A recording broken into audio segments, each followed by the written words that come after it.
Hi, it's Chris Asher here from Oink Digital, and I thought I'd put together a little video to finish up the year, have a look back at a few things that I noticed about 2017, and point out a few things that you might want to look at in 2018 when it comes to digital media, selling stuff online, websites, and just content creation. Let's get on with the video.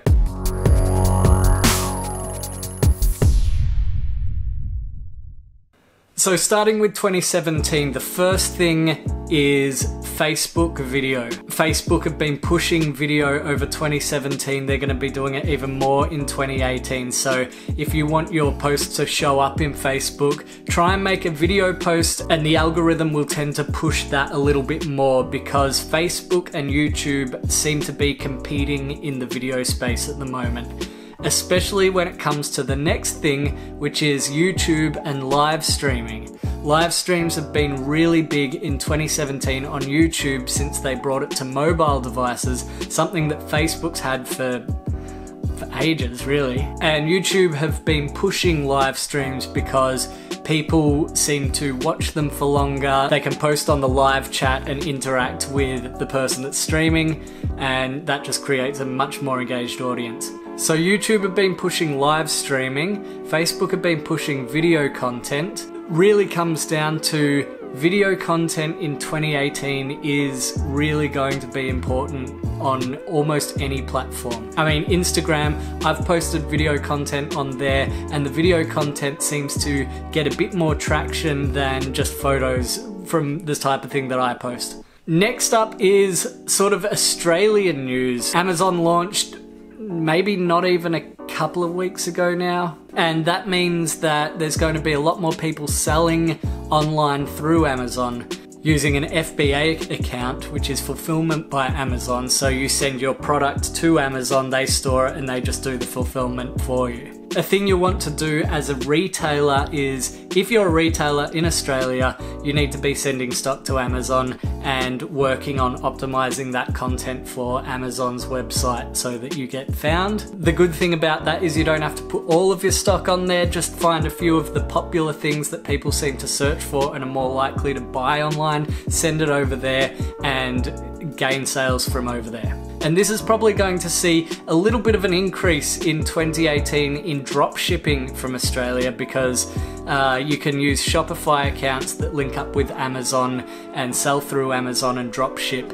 And that's a whole other thing, but I think that we'll see a lot more of that sort of thing now that Amazon's here. And the flow-on effect will probably be that a lot more people will be advertising on Facebook, so the cost per click on Facebook is likely to go up in 2018 because more people are going to be selling online because they don't have to have an online store, they don't have to have a warehouse, all of that's handled for them. So even though this retail giant is in the country, it is also, depending on how you look at it, creating more opportunities. Including opportunities for creators in Australia who are going to be able to set up affiliate links and do a bit more and possibly get more traction from affiliate marketing from our Australian audiences. Because Amazon is great for affiliate marketing. To be honest, you're probably going to see some links in some of my videos soon. And then that brings us to the Amazon Echo and Alexa, which hasn't yet launched in Australia, but it's due to launch in early 2018. I think I saw somewhere possibly February or something like that, and they've got a few devices. Probably the most popular to start off with will be the Echo Dot. And what that means is people are going to probably be streaming more music, more podcasts, and potentially buying more off Amazon just through that product.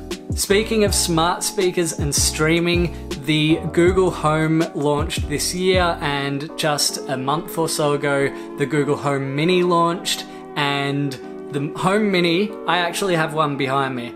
They were so cheap. 55 bucks on sale and right in time for Christmas. So I think you'll see a lot of people buying the Google Home Mini and giving them as Christmas presents, which means that right after Christmas, I think you'll see an increase in people listening to podcasts in Australia. It's growing anyway, and it's only going to keep growing in 2018. And a reason I think that the Google Home Mini and the Alexa and stuff you're going to see an increase in podcasts is you don't actually have to subscribe to a podcast. You can just say, hey, I want to listen to this podcast, and it'll just start streaming it for you. So I think that the older generations who don't want to download apps and all of that sort of thing can just sort of say, hey, I want to listen to this, and it'll play.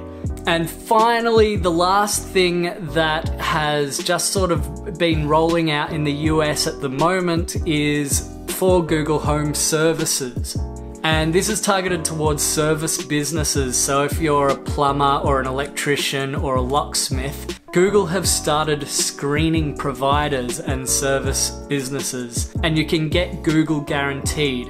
And what that means is you're an approved service by Google, and you're going to show up higher in search results. So if you're looking for an electrician, you'll be able to get a trusted one. It'll say that it's Google Guaranteed, and that's going to be read out on the Google Home. So if we're seeing an increase in people using smart speakers, then if you're a service business or a trade, do what you can to get yourself Google Guaranteed in 2018. It hasn't rolled out in Australia yet, but I'm sure it's going to. Basically, just having a business listing in Google is not going to be enough. A Google Places listing is just not going to be enough for service businesses in 2018.